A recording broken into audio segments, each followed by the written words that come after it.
ng Revelation. So, nag-end tayo dito yata sa sa yung robe of righteousness, yung yung ano ba yun, verse. Nag-pray na kayo niyang? Oo. Verse 13. Yung sabi niya, and in the midst of the seven lampstand, one like the Son of Man, clothed with garments down to the feet, and girded about the chest with a golden band, and his head and hair were white like wool, as white as snow, and his eyes like a flame of fire. So doon tayo nag-end. So alam natin yung kung sa Tagalog yung roba na yon, yung damit na sinusuot ng mga punong saserdote tulad ni Aaron nung time ni Moses doon sa doon sa sanctuary, kapag sila ay nagkakaroon po ng service doon sa sanctuary, yun po yung sinusuot ng pari para gumawa po ng kumbaga yung gawain ng ating Panginoon doon sa langit, 'di ba? Yung tagapamagitan natin.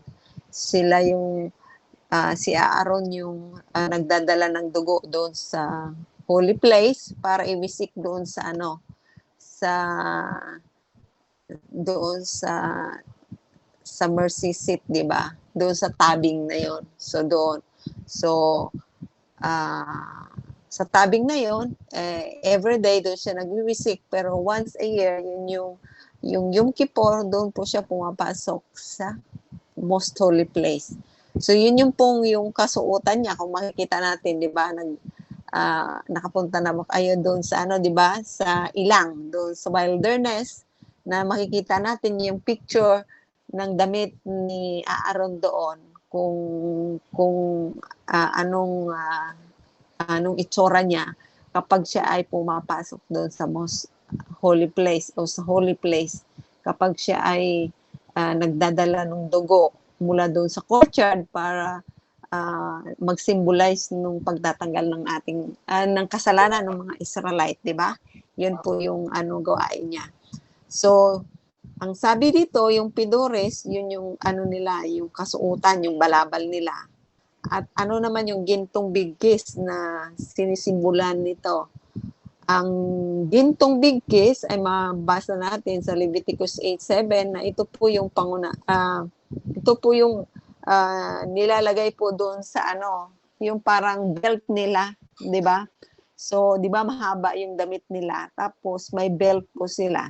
So, itong belt na ito po yung kung babasahin natin sa Isaiah 11 verse 5.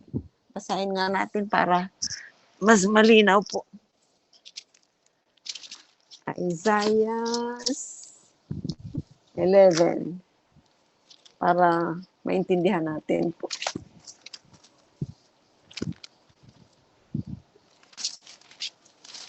Ang sabi po dito, babasahin ko po sa English. The righteousness shall be the belt of his loin, and the faithfulness the belt of his waist. So, yun po, righteousness. Ito yung belt na nilalagay niya po sa kanyang bewang. So, yun po. Ang sumusimbolo po ito. Sabi daw, katwiran ang magiging bigkis ng kanyang biwang at katapatan ng pagbigkis ng kanyang balakang. So, yun po ang sumusimbolo doon sa gintong bigkis na yun, yung belt na yun. So, naman po yung buhok? Di ba, meron siya ditong white, maputing gaya ng balahibo ng tupa. So, sabi po dito, ang kulay puti ay kumakatawan sa kadalisayan. Mababasa po natin sa Revelation 7:13 and 14. At ang kulay abo at puting buhok ay sumasagisag sa karunungan at katandaan. So, alam natin na kapag lalo tayong tumatanda, marami tayong nalalaman. So, marami tayong karanasan. So, nagiging matured na tayo, di ba? So, yun simbolo noong puting buhok po. So, ito'y, kumbaga, lalo kang tumatanda, meron ka pong ginagalang ka. Kumbaga, yung dignidad natin ay, kumbaga, lalo na kapag ikaw ay namumuno sa ating iglesia, 'di ba? Sila yung binibigyan natin ng respeto kasi sila yung kumbaga nakakaalam. Marami silang nalalaman. So yun po. At yung ano naman po yung mata, nasabi ay eyes like a flame of fire. Sabi dito, sabi nito, his eyes like a flame of fire. Sabi niya nito. Ang mata ay, ito po ay nagniningas na apoy. Mapangwasto at mapaghiganti. 'Di ba sabi nila doon kung babasahin natin sa Revelation na ang mata, yung mata ni Jesus sa kanyang second coming, 'di ba sinasabi na kapag dumating ang ating Panginoon, yung mga taong makasalanan ay hindi po sila kumbaga gusto pa nilang tabunan sila ng bundok. Kasi yung matang yun ay kumbaga ito yung kapag tayo makasalanan, 'di ba? Hindi tayo makaano doon, maka-exist doon sa kapag kumbaga yung kaluwalhatian ng ating Panginoon. So yun. Ang mata ni Jesus ay nilarawan na maalab at ang apoy ng isang simbolo ng banal na espiritu. So yun po ang ano niya. Ang mata ay kumakatawan sa karunungan sapagkat alam ng espiritu ang lahat at malalim na nagsasaliksik ng mga bagay ng Diyos. So mababasa po natin sa Ephesians 1:18. Alam ng banal na espiritu ang lahat at naunawaan ang lahat, 'di ba? Kapag tayo nagpe-pray mga kapatid, 'di ba, ang hinihingi natin yung gabay ng Espiritu Santo. Nabigyan tayo ng banal, kumbaga yung wisdom, yung karunungan at pangunawa. Siya po yung naggagabay sa atin para maunawaan natin yung mga bagay na hindi natin maunawaan. So, naging isang likas na tao, nakita ni Jesus ang lahat sa pamagitan ng paggawa ng banal na espiritu, ang kanyang kinakatawanan. So, 'di ba, sabi doon, 'di ba, yung ang ating Panginoon ay all-knowing, 'di ba? Nakikita niya all-knowing at saka all-present, 'di ba? So, sa lahat ng bagay kasi nakikita niya lahat ng ginagawa ng kanyang iglesia. So, 'di ba? Kung babasahin natin doon sa mga susunod na mga chapter po doon sa mga churches, malalaman natin po kung ano po yung mga saway, kung anong nakikita ng ating Panginoon, yung pagwawasto, yung mga promise niya. So, mababasa po natin yan. So, kung saan ang mata ni Jesus ay nakikilala bilang 7 espiritu ng Diyos na ipinapadala sa lahat ng lupa. So, 'di ba? Makikita natin na yung 7 espiritu na bababasa po natin dito sa introduction ng Revelation, ito po yung Holy Spirit po na gumagabay sa lahat ng kanyang iglesia. So, ang mga mata ay nagwawasto sa diwa kung saan nakita ni Jesus ang kasalanan. So, lahat ng ating ginagawa, 'di ba?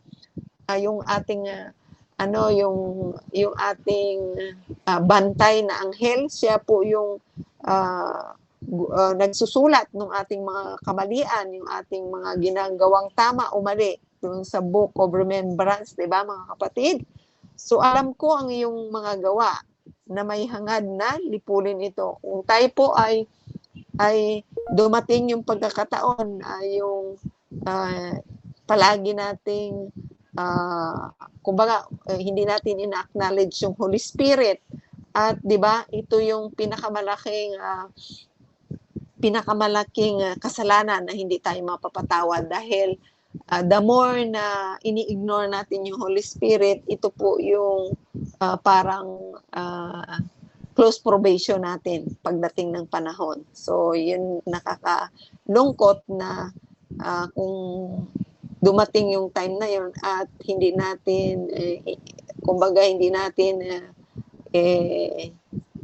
kumbaga acknowledge yung Holy Spirit na kumbaga yun yung konsyensya natin, di ba mga kapatid?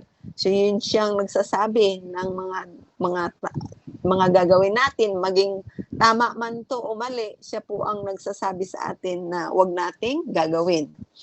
So sa Revelation 19 verse 12, sinasabi sa atin na makikita ulit ng mga tao ang mga matang iyon, ngunit ang matang iyon ay paghihiganti. Ipinapaalam sa atin ng aklat ng Revelation na kapag nakita ng masasama, ang mga matang iyon sa pagdating ni Jesus ay magtatago sila sa yungib at sisigaw na bumagsak sa kanila ang mga bato upang maitago sila mula sa mukha ng ating Panginoon.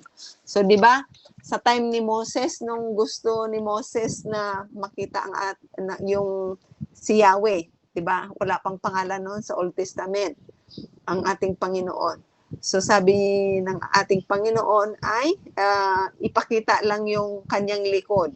Dahil 'di ba, sabi ng Panginoon, kapag gusto nating makita ang Diyos Ama ay wala pong mabubuhay. So dahil makasalanan tayo, so hindi tayo magi-exist po doon. So makikita lang po natin siguro sa langit yung ating Diyos Ama. Dahil siguro pag dumating na yon, tayo po ay yung nilinis na tayo, kumbaga tayo ay purified na tayo, nakatulad nung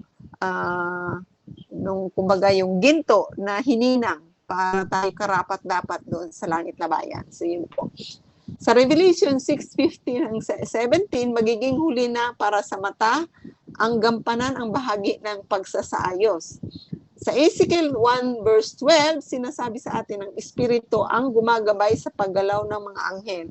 So, ang tungkulin po ng banal na Espiritu po at yung mga anghel po ay parang kidlat po na sumusunod po yung mga anghel sa gabay ng banal na Espiritu. According doon sa Ezekiel 1:14, sila ay tulad ng mga sulo ng apoy, according doon sa 1:13, na puno ng mga mata. At may 4 na mukha kung kaya't nakikita nila ang bawat direction. So yung direction, di ba, north, east, west, and south, di ba? So ang mga anghel ay kumikilos ng matalino sa gulong ng kasaysayan sa ilalim ng pangunguna ng banal na Espiritu. So, yun pala ang tungkulin ng anghel. So, kapag inutusan po siya ng banal na Espiritu ay para po siyang kidlat na lumilipad. So, kung makikita natin parang yung mga sulo sa gabi, di ba, sa dilim. So, ganun kabilis ang mga anghel para kumilos. So, ang banal na Espiritu ngayon ay kinakatawan ng puno ng hukbo ng Panginoon. So, sino ba yung mga hukbo ng Panginoon? Sila po yung mga anghel na kasama ng ating Panginoon sa kanyang pagdating. Ang banal na Espiritu ay nangangasiwa ng kaayusan ng sansinungkob at ang mga anghel ang kanyang hukbo. So, yung hukbo na sumusumbilo po dito ay yung anghel at yung nangangasiwa po sa kanila ay yung banal na Espiritu. Ang mga anghel ay tagapamagitan sa pagitan ng langit at lupa. So, 'di ba? Di ba yung dreams ni Jacob doon sa yung hagdanan, 'di ba? Na sa pagitan ng langit at lupa ay nilarawan ng hagdanan na nakita ni Jacob sa kanyang panaginip doon sa John 1:51. So makikita natin na yung hagdanan na yon ay nagre-represent po kumbaga ito yung daan paakyat sa langit sa kanyang panaginip, ayun po pala ay yung mga anghel. So ang ugnayan sa pamagitan ng banal na Espiritu at paglilingkod ng mga anghel ay malinaw na inilarawan sa Ezekiel 1:12-14. So kung babasahin niyo po. kung saan ang mga anghel ay nagpapakilos ng gulong ng kasaysayan sa ilalim ng utos ng banal na espiritu. Ngayon mga kapatid, alam na natin na yung mga anghel ay inuutosan ng banal na espiritu. Yun po ang kanilang gawain. Bawat isa ay lumalakad ng tuwid saan man pumaroon ang espiritu, doon sila pumaparoon at hindi lumilingon sa kanilang paglakad. So dire-diretso po sila. Sa gitna ng mga nilalang na may buhay gaya ng mga bagong nagniningas, parang mga sulo na paruot parito sa gitna ng mga nilalang na may buhay. So ang apoy ay maningas at mula sa apoy ay may lumalabas na kidlat. So makikita natin 'di ba doon sa nilalarawan ni John Revelator doon sa trono ng ating Panginoon, 'di ba, may mga kidlat na mga apoy, 'di ba? So ito pala ay yung mga anghel na kumbaga paruot parito doon sa trono ng ating Panginoon. At ang mga nilalang na may buhay ay tumatakbo paruot parito na parang kislap ng kidlat. So yun ang kanilang para bang pag lumipad sila ay 'di ba sa langit at lupa napakabilis po silang makarating. Doon sa nabasa natin noon na yung 'di ba yung ni mga vision ni Ellen G. White nung mga nakaraan ay makikita natin kung paano nilarawan ni Ellen G. White yung mga anghel. So mariing inilinaw ni Ellen G. White na ang banal na espiritu ay ang nagpapakilos sa gulong sa pamagitan ng paglilingkod ng mga anghel. So malinaw na ngayon mga kapatid. So yung banal na espiritu at anghel ay magkasama po. Mayroong mga bilang na magkakaibang impluensya ng isang nag-aayos na napakakomplikado na may unang tingin ay nagpakita kay Ezekiel na ang lahat ay nakakalito. Ngunit nang sila ay kumilos, ito may magandang kawastuhan at ganap sa pagkakaisa. So, hindi kumbaga, lahat ng kanilang gagawin ay ito po ay kumbaga ito may pagkakaisa. Gaano man sila karami, pero pag sila po ay gumagawa po ay maayos po dahil sa gabay ng banal na espiritu. Ang makalangit na nilalang ay nagpapakilos sa mga gulong na ito. So sila po yung mga anghel. So nabasa natin. So ang trono ng sapiro at ang walang hanggang habang sa paligid ng trono ay ang nakapaligid na baghari sa gisag ng biyaya at pag-ibig. So ito po yung baghari po doon ay sumasagisag sa biyaya at pag-ibig ng ating Panginoon. So ito po yung mga writing ni Ellen G. White kung babasahin po natin. Ang mga komplikasyon ng magkakaibang impluensya na lumitaw sa propeta na nasangkot sa gayong pagkalito ay nasa ilalim ng patnubay ng isang walang hanggang kamay. So ang Espiritu ng Diyos na nahayag sa kanya ay nagpapakilos at nagdidikta ng mga gulong na ito at nagdadala ng pagkakaisa mula sa pagkalito hanggang ang buong mundo ay nasa ilalim ng kanyang pangangasiwa. So ganun po kaayos yung gawain ng banal ng Espiritu. So kaya't ang buong mundo ay nasa ilalim ng kanyang pangangasiwa at napakaraming maluwalhating nilalang ay handa sa kanyang salita upang mapigilan ang kapangyarihan at patakaran ng mga masasamang tao at magdala ng mabuti sa kanyang tapat na bayan. So ganun po kaayos ang pagpamumuno ng banal na espiritu at ang anghel. So sabi po dito, at walang sawang pagbabantay ng mga tagapagbalita ng langit ang kanilang walang tigil na paggawa sa kanilang ministeryo, kaugnay sa mga nilalang sa lupa at ipinapakita sa atin kung paano ginagabayan ng kamay ng Diyos ang bilang ng magkakaibang impluensya. So ganun pala kaayos. Kasi mula sa ating Panginoong sa God the Father sa pamagitan ng ating mahal na Panginoong Hesus at through the Holy Spirit na ang kanilang pagkakaisa ay iyon ay maayos na ginagawa ng banal na espiritu at yung angel yung kanilang gawain dito sa lupa para gawin yung mga inaatas ng ating Panginoon. So, ano po yung mukha na gaya ng araw? Ano po ba ang simbolo nito? Dito inilarawan ni Hesus sa iba't ibang mga talata ng Biblia ang sinasagisag ng araw. Sa Matthew 17 verse 2, sinasabi sa atin ng pagbabagong anyo, ang mukha ni Hesus ay nagniningning tulad ng araw. So, doon sa Daniel 10 verse 5 to 6, siya ang araw ng katwiran na nagdadala ng pagpapagaling sa kanyang mga pakpak. So, sa Malakias 4 verse 2. Yun po ang ibig sabihin na mukha na gaya ng araw. So, ano naman po yung kanang kamay? So, ayon sa Biblia, ang kanang kamay ay kamay ng pagsasang-ayon ng Diyos.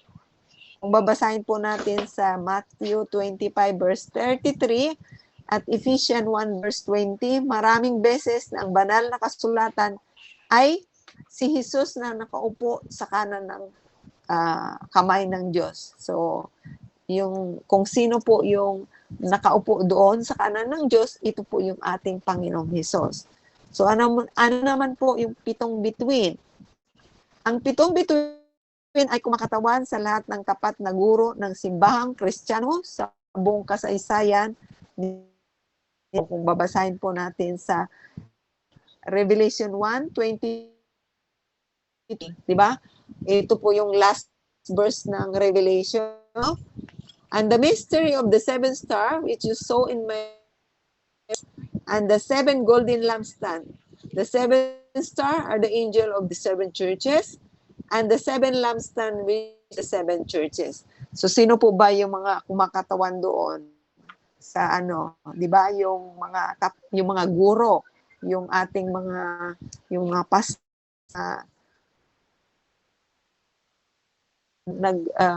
nangunguna at nagpapalaganap ng salita ng Diyos, ng salita ng ating Panginoon, 'di ba?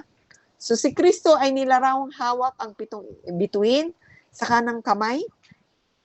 Ang ito sa atin na walang iglesyang tapat sa kanyang pagkakatiwala ang dapat mangamba. So, wala tayong ipangamba kapag tayo'y tapat at ang ating Panginoon mismo ang, kumbaga siya ang nag-hold na iyon, humahawak doon. Sapagkat walang bituing nasasanggalang ng makapangyarihan sa lahat ang maagaw sa kamay ng ating Panginoon. So, yung bituin na yon ay yung mga tapat na, kumbaga, na hinahawakan ng ating Panginoon yung kanyang iglesia. So, sino po ba yung doon sa iglesia? Di ba yung mga tao? So, yun po mga kapatid. Na ito ay sinasabi na may hawak ng pitong bituin sa kanyang kamay. Sa Revelation 2 verse 1, sabi dito, to the angel of the church of Ephesus, write this thing, say he who hold the seven star in his right hand, who walk in the midst of the seven golden lampstand. Di ba sino yung naglalakad doon sa seven golden lampstand? Kung titingnan natin doon sa doon sa pangitain ni John, di ba ang ating Panginoong Diyos na Panginoong Hesukristo na siya po ay naglalakad at tinitingnan niyo po na situin niya po na lahat ng kanyang iglesia po ay maayos. So siya po ang nagagabay doon sa ilaw ng bawat iglesia niya dahil 'di ba nung Dark Ages, yung ilaw na yun po ay umaandap-andap. Sinisituate niya na hindi po yun mamamatay para yung liwanag na yun po ay yung liwanag na yun, yung katotohanan, yun ang kanyang iglesia na magdadala doon sa pabalita ng during the Dark Ages, di ba? So, siya po ang nagbabantay noon para po ay huwag mawalan ng langis yung kandilerong yon para po ay hindi mawala yung liwanag sa kadiliman. So, yung kasamaan dito sa ano, 'di ba? During the Reformation, kahit man po ay maraming pinatay doon sa mga Kristiyano na nampalataya, pero meron pa rin pong naiwan doon na mga Kristiyano na magdadala. Kumbaga sila yung nag-preserve ng katotohanan doon sa Dark Ages para po madala sa ating kapanahunan. So sila po yon. So ang mga salitang ito ay ukol sa mga guro sa iglesia. Silang pinagkatiwalaan ng Diyos ng mabibigat na panagutan. So sino po yung mga guro na yon, 'di ba? Yung mga ano natin, mga pastor, mga layman, na yun po ay sila po ang pinagkatiwalaan ng lahat ng mga responsibility para sa kanyang iglesia. So ang tamis na impluensya ng dapat managana sa iglesia ay nakatali sa ministro ng Diyos. So sino yung mga ministro na yon? Alam na po natin. Na siyang naghahayag ng pag-ibig ni Kristo, ang mga bituin sa langit ay nasa ilalim ng kontrol ng Diyos. Siya ang nagbabahagi dito sa liwanag at pumapatnubay at nag-aatas ng kanilang paggalaw. Kung hindi ganito, ang mga bituin ay malalaglag. Gayon din sa kanyang mga ministro. So sila ay mga kasangkapan lamang sa kanyang kamay. So at lahat ng kabutiang kanilang nagagampanan sa pamagitan ng kanyang kapangyarihan.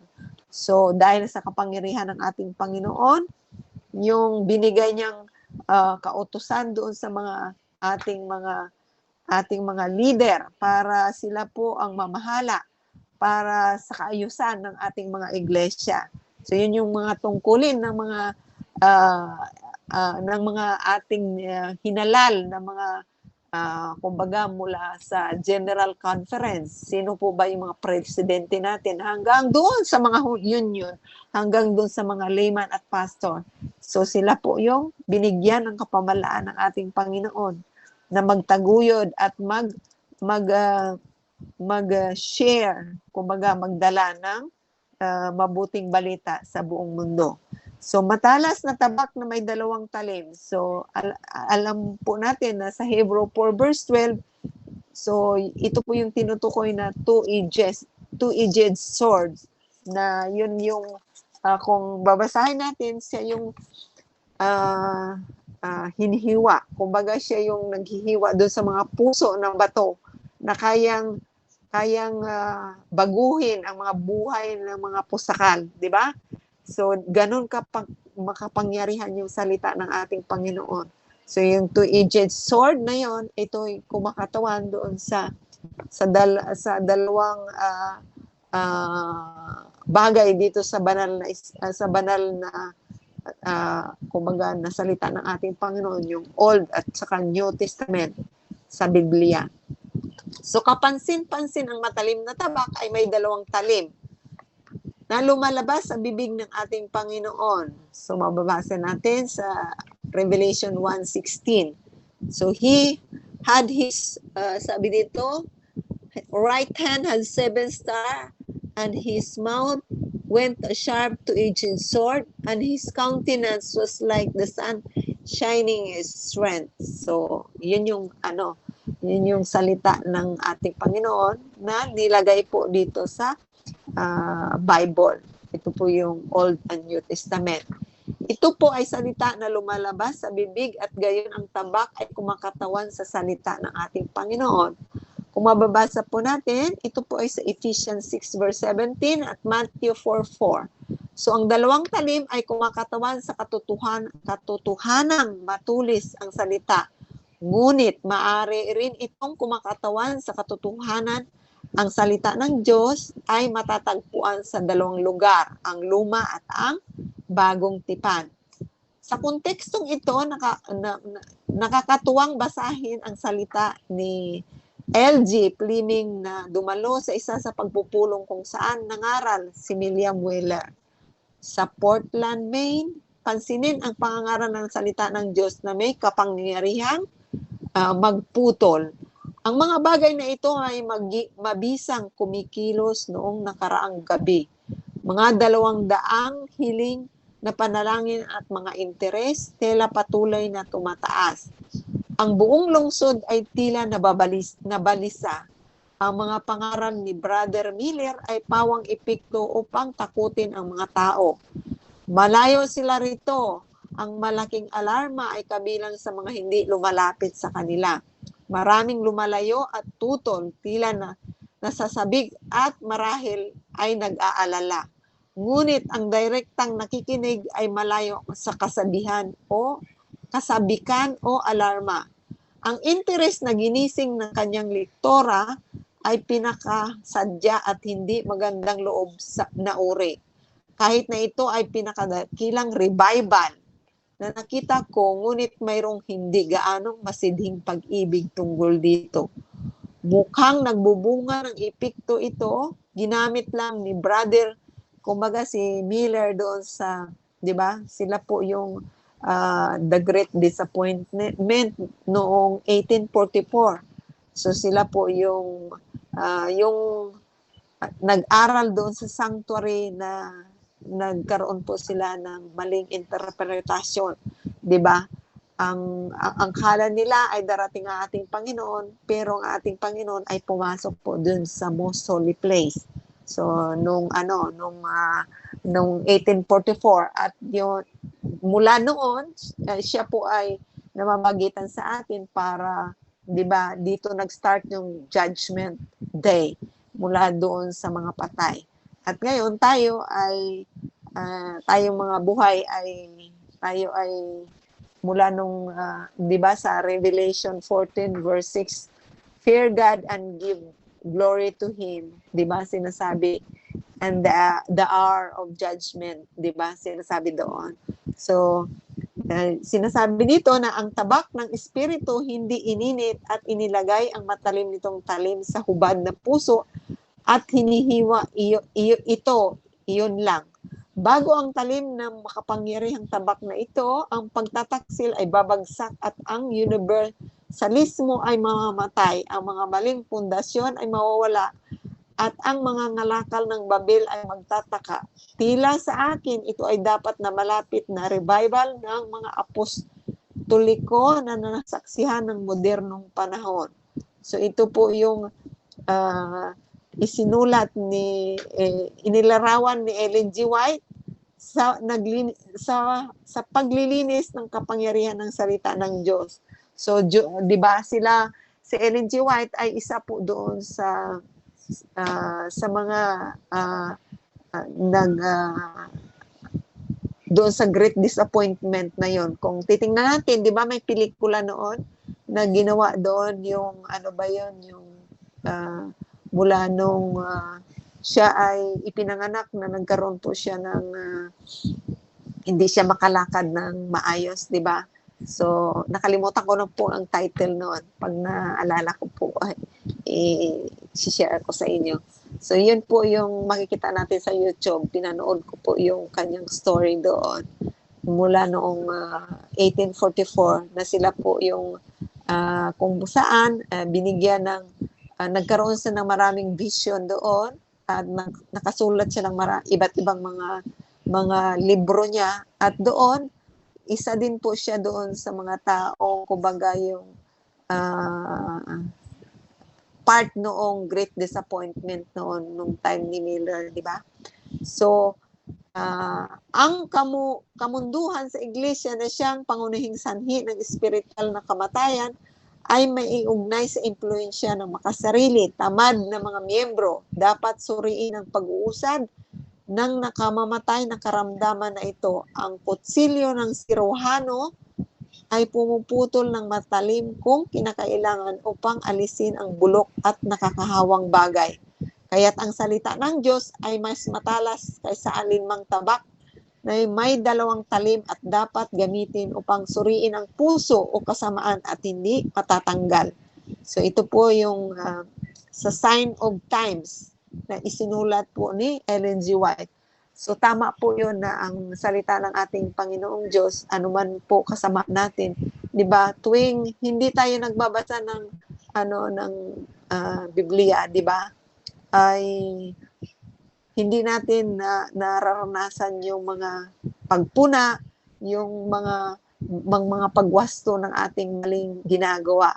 Pero kapag tayo ay nagbabasa ng salita ng Panginoon, lahat ng yung binabasa natin ay nagbibigay sa atin ng kumbaga ng lesson, ng warning, ng karunungan upang gawin natin yung tama at mali. So, minsan, di ba, tayo ay tinatamaan doon sa mga salita ng ating Panginoon. Kasi ito po yung mga power para tayo ay baguhin yung mga mali nating pag-uugali. So, di ba, pag nag-pray tayo, continue, create a clean heart, O God, and steadfast, right spirit within us, di ba, sabi natin, para yung ating mga kumbaga yung ating ugali na hindi maganda ay patuloy na i-transform ng banal na espiritu para tayo ay maging karapat-dapat doon sa langit na bayan. So yun yung mga gawain ng banal na espiritu para tayo ay maiwasto yung tama nating pag-uugali para tayo ay maangkop doon sa langit na bayan.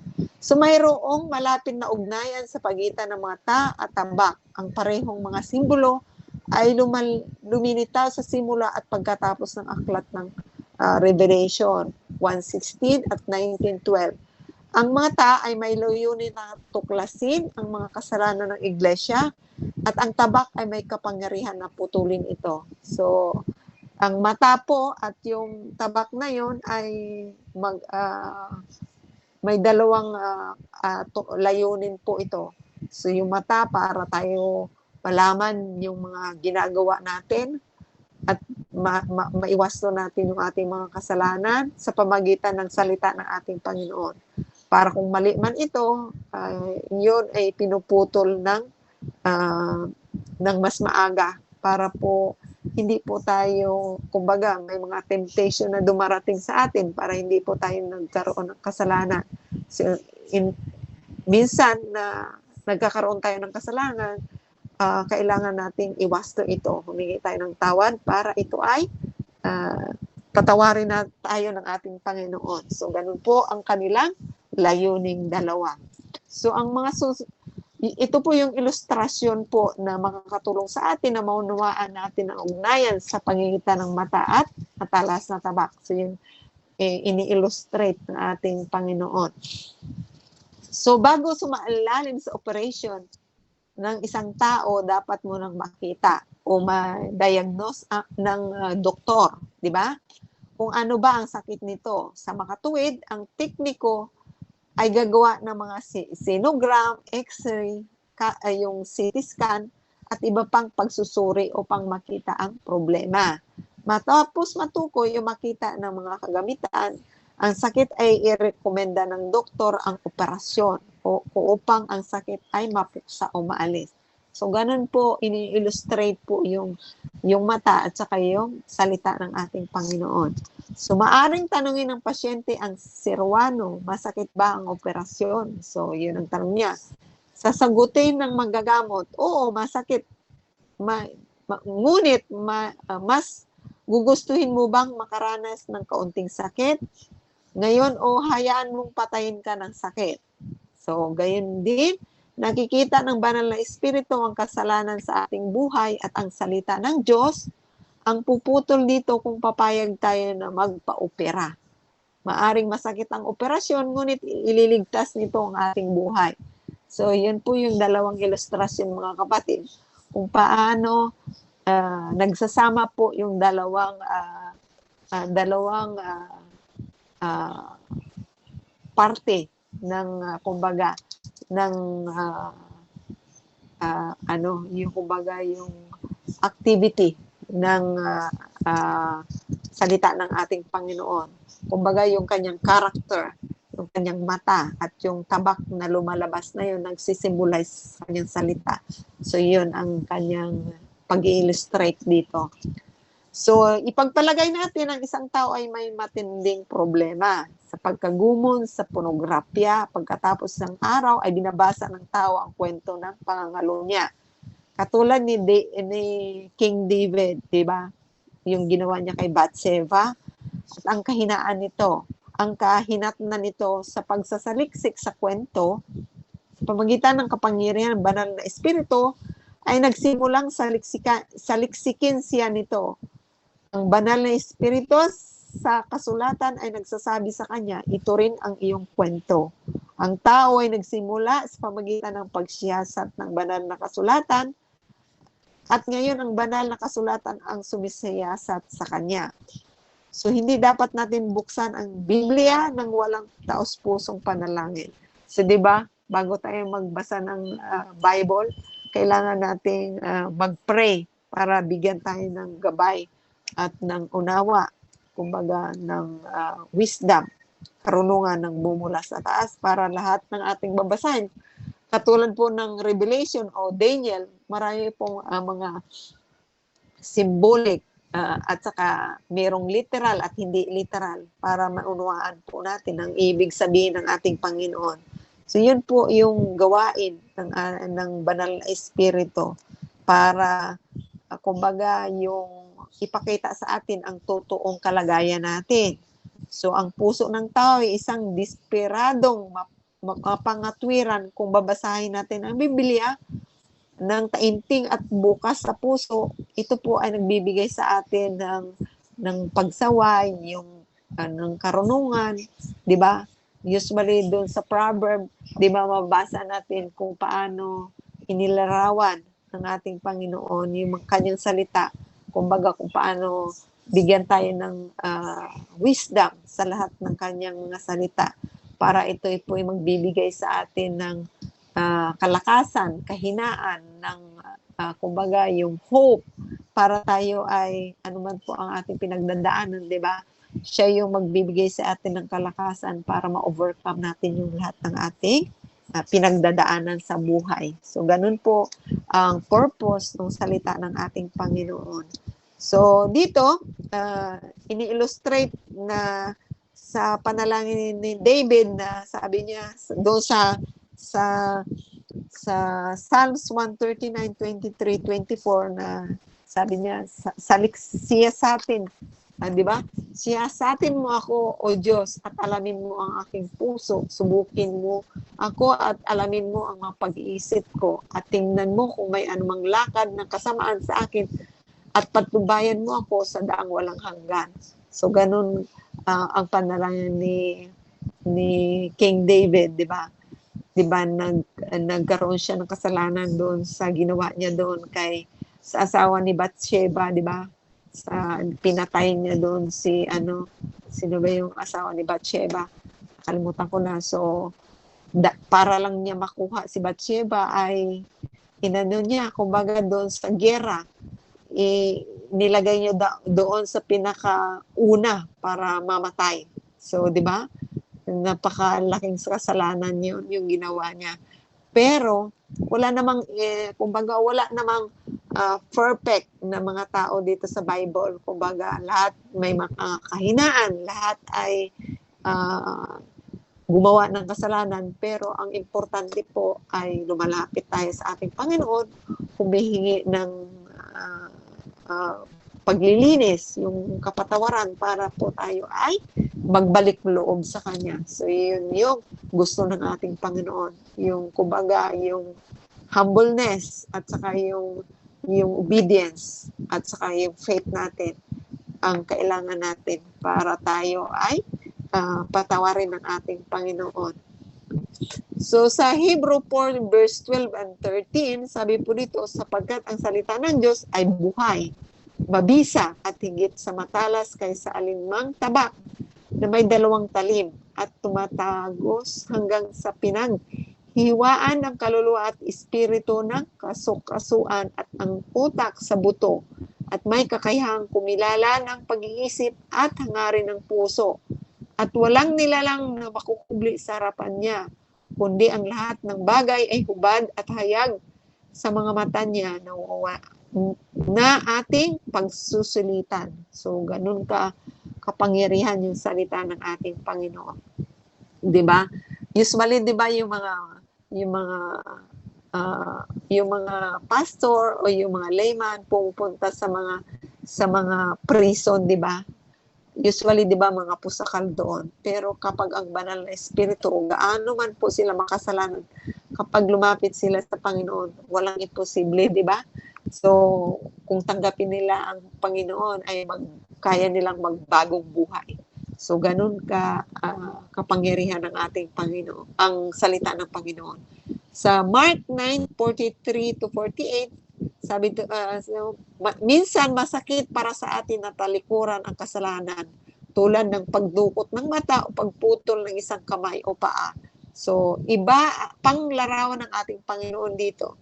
Sa Revelation 19 verse 11, 14 at 16, si Jesus ay nilarawan na darating kasama ang mga hukbo ng langit na nakasuot ng hari at Panginoon ng Panginoon. So mga kapatid, i-remind nyo ko kung ano ng oras. So 5 minutes, ipagpatuloy ko din. Ha? Mag-stop ka na. Okay. I-ano ko na lang dito sa tapusin ko lang itong example. So, sa Revelation 19 verse 12, ang mga mata ni Jesus ay tumatagos na parang apoy kapag nakita ng makasalanan ang mga matang iyon. At nagtatago sila sa mga yungib at sumisigaw na bumagsak sa kanila ang mga bato. So, huli na para sa mga mata, nagawan sila ng mabuti. So, di ba?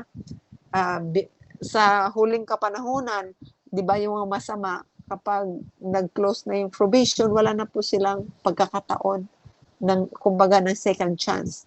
So, dapat tayo habang may oras pa, hindi natin alam, ang buhay natin, malay natin, hindi na tayo magigising kinabukasan. So, kailan palagi tayong ready. Kasi kapag namatay tayo na hindi tayo nakahingi ng tawad, so saan po tayo mapupunta? So, yun ay nasa atin po yung ating personal relationship sa ating Panginoon, na dapat wag natin sayangin yung oras natin sa mga pagbabasa sa ibang mga bagay na walang kabuluhan. So dapat wag nating kalimutan na bago tayo matulog, bago tayo gumising, ay meron tayong pagbabasa sa salita ng Panginoon, para tayo po ay yun po yung magbibigay sa atin ng kung kumakain tayo ng physical food, so kailangan din nating pakainin yung ating spiritual spiritual na buhay o yung ating katawan. So, sabi doon sa Revelation 19 verse 15, ang tabak na ngayon ay lumalabas sa kanyang bibig upang parusahan ang mga bansa. Hindi lamang iligtas sila, ang tabak ngayon ay hindi napuputol ng kasalanan. Sa halip ay sisira sa mga makasalanan. So, yun yung appearance ng ating Panginoon sa kanyang second coming, na yung mga makasalanan ay hindi mag-i-excess doon. Sila po ay mamamatay. So sa Matthew 21:44, maaari tayong mahulog sa bato at ang ating makasariling puso ay mawawasak. Ngunit kung hindi ang bato ang dudurog sa atin. 'Di ba doon, kung titingnan natin doon sa, 'di ba yung lang natin, yung imagination natin doon sa yung ginawa ni Nabucodonosor na malaking image na yon, 'di ba? Sa second coming, yung image na yon ay yung bato ang tatama doon at madudurog. Kumbaga, yung madudurog ng isang bato, ay yung batong yon ay nagsisimbolize po sa ating Panginoon. I am the rock. And 'di ba? Sabi ng ating Panginoon, I am the rock. Sabi niya. So I am siya yung bato na yon, na sa kanyang pagdating ay yung image na yon na itinayo ni Nabucodonosor para gusto niyang kumbaga mag-last yung kanyang power, ayun yung dudurog doon sa image na yon. So, according sa Matthew 3:11 verse 12, maaari nating payagan ng apoy ng Espiritu na ubusin ang kasalanan sa ating buhay, ngunit kung hindi natin gagawin ay susunugin tayo ng apoy. So, di ba? Maliwanag mga kapatid. So, ang ating Diyos ay isang apoy na namumugnaw ng kasalanan. Saan man ito naroon, sa Hebrew 12:29, ang Espiritu ng Diyos ang susupok ng kasalanan ng sinumang sumuko sa kanyang kapangyarihan. Ngunit kung mangunguyapit ang mga tao sa kasalanan, ay magiging kasama sila nito.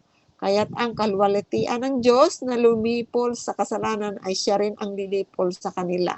So mababasa po natin ito sa Desire of Ages. So diyan na po ako magwawakas mga kapatid. Ipagpatuloy po natin sa Thursday yung ating yung tingnan natin na kaya ko bang tapusin ito. So, hindi ko na siguro maglalas na po ako ng Thursday. I-shortcut ko na po yung yung mga ibang mga example, yung mga illustration, hindi ko na po isa-isahin para matapos na tayo by Thursday. So, para sa next week, na po tayo ng 7 churches. So, yan mga kapatid. Thank you po sa inyong pagkikinig at marami tayong nalaman ngayong gabi at ito po ay magiging isang pagpala para sa atin na ito ay mag-strengthen ng ating faith sa pag-aaral natin ng Revelation. So, yun na lang po mga kapatid. May mga question po kayo? May mga take away kayo doon sa ating pinag-aralan? May gusto kayong i-share, mga kapatid?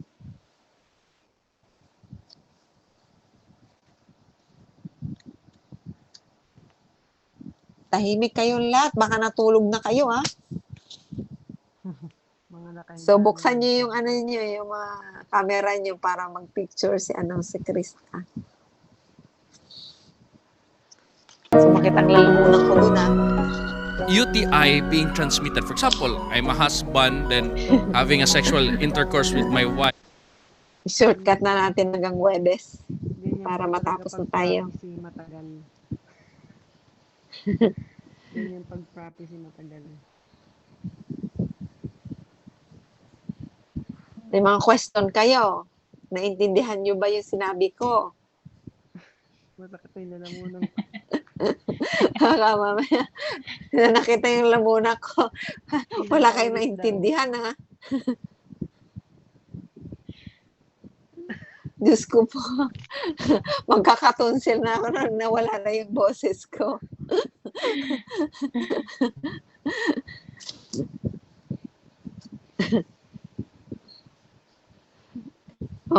At least kayo sa susunod naman. Okay, marami kaming matutunan.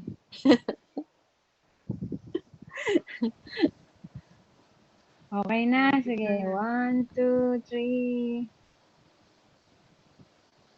Okay ka pa. Hanggang dulo. 1, 2, 3.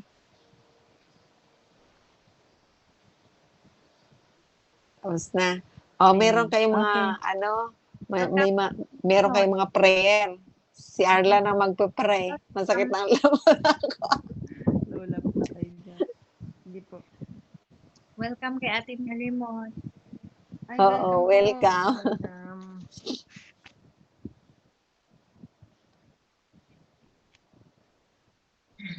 Sino?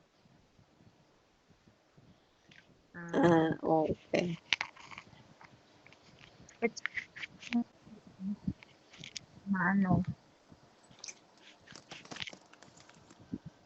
Umuwi siya para... Mama at Maylin. Yung Israel. Okay. Yung mga prayer request nyo, isulat nyo na lang po. hindi makalimutan. Type niyo po muna. Meron po ba kayong mga ano pa?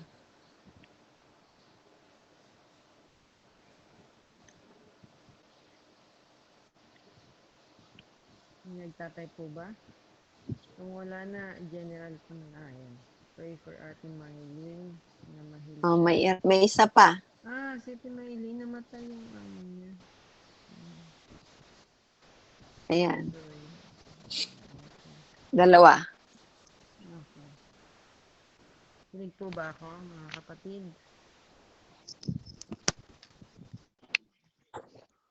Tayo, kumanta muna. Hindi natin ipag-play. Ano na? Ano na, Sister Kai? Okay, para tatlo na.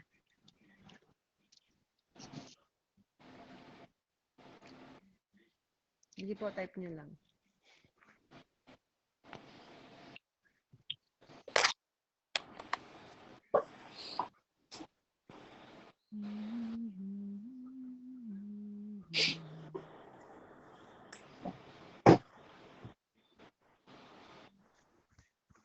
Pag ang prophecy talaga ay kadugsong yan na konektado sa history. Kaya po kung kayo ay inaantok pagdating sa history, ay huwag po kayo antokin. Ang prophecy puro history. Yan. Okay. Okay po, meron pa pong karagdagan pa? Sana matapos na yung gulo dito. Pray natin. Okay. Holy Spirit of God, dwell in me, us and our life, and the way everything in our soul. will you Take the full full control control on all my of life, our life and make keep us me home. Holy Holy Spirit Spirit of of God, God, dwell in us. Nakita naming Diyos na makapangyarihan ka po sa lahat, may-ari ng aming buhay. Sa mga oras na ito, Ama, kami po ay lubos na nagpapasalamat sa pagkakataong ito na ipinagkaloob niyo po sa aming grupo, na kami muli ay nakapakinig, nakapag-aaral ng inyong banal na salita, lalong higit sa introduction ng Revelation, Ama. Alam namin, Ama, na ang inyong prophecy ay mahirap intindihin, pero wala pong imposible, sapagkat kayo ang Diyos na makapangyarihan sa lahat. Kung kami po ay hihiling at hihingi ng gabay at karunungan na nagmumula din sa kaitaasan, ay mauunawaan po ng bawat isa ang bawat mensahe na inihahayag sa bawat isa sa amin. Nawa po, Ama, sa aming pag-aaral ng propesiyang ito, ay inyo po kaming sasamahan, bibigyan ng karunungan, katalinuhan, na nagmumula dyan sa kaitaasan, nang sa gayon ay maunawaan namin ang bawat detalyadong pagpapahayag ng inyong mga banal na salita sa bawat isa sa amin. Sa gayon, Ama, ang bawat isa sa amin ay maging instrumento sa aming mga pamilya, sa aming mga kaibigan, sa aming mga employer. Ma-share namin ang inyong mga banal na salita, maipakilala si Kristo na aming Panginoong tagapagligtas, at lalong higit, Ama, maipakilala sa aming mga employer ang Misaya na darating na si Jesus Christ. Ama, sa mga oras na ito, nilalapit ko po sa inyo ang aming mga prayer requests.